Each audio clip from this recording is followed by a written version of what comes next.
Pagpasok namin, binati ko yung mama niya. Sabi ko, "Hello po, magandang gabi." Sabi ng mama niya, "Walang maganda sa gabi, mga letche kayo." Sinigaw niya pa sa anak niya na paalisin ako kung hindi ay malilintikan siya. Pero di siya nagpatinag at tinuloy niya ang patulugin ako sa kanila. Pagpasok namin ng pinto, hinarang kami ng papa niya. "Huwag kayo dito, umalis kayo." At kinaumagahan, pagsilip ng mama niya, "Baka dito pa yan kumain ha." Na-offend ako at hindi naman ako gutom.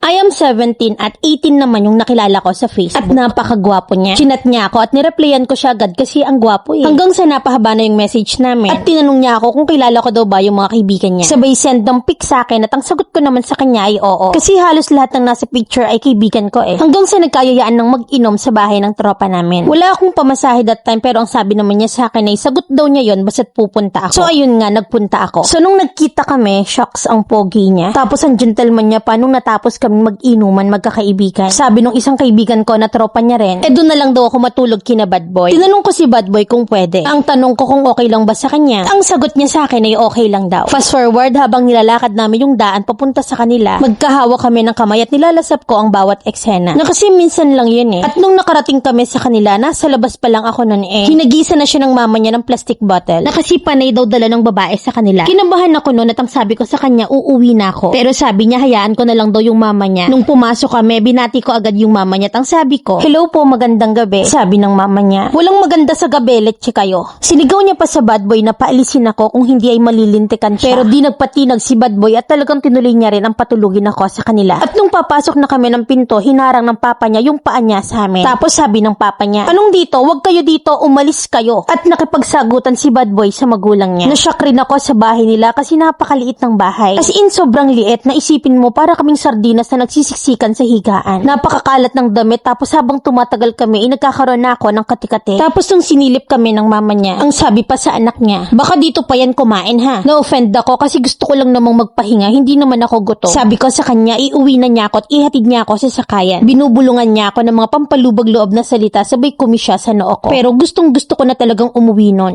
Pero wala akong magawa kasi wala naman akong pamasahe pa uwi eh. Na kasi ang sabi niya, siya raw yung sasagot ng pamasahe ko. Habang lumalalim yung gabi ay may nangyari sa amin 2 beses. At nung kinaumagahan, habang inaantay ko siyang magising ay dumating yung mama niya na ang sabi sa akin, "Alam mo bang may asawa at anak yan?" Nagulat ako kasi akala ko single siya eh. Yun ang sabi niya sa lahat. So sinabi sa akin ng mama niya ay sobrang sumama yung loob ko sa kanya. Tapos siya pagkagising kumain na tapos inaya ko na siya agad na ihatid na ako. At nung naglalakad na kami ay tahimik lang ako at hindi ko siya pinapansin. Nagpaalam siya sa akin at binigyan niya ako ng pamasahe at sumakay na ako ng jeep. Pero kulang yung binigay niya sa akin at ang ginawa ko na lang ay nag 1, 2, 3 na ako at sa dulo na lang ako umupo. Na kahit maikli lang yung convo namin dalawa ay masasabi kong nahulog ako sa kanya. Napamahal ako sa kanya, yung mga actions niya minahal ko. Pero lalayo na ako sa kanya bilang respeto sa asawa at anak niya. Sana mamili ni may airin nyo yung kwento ko. Letter sender, Wina.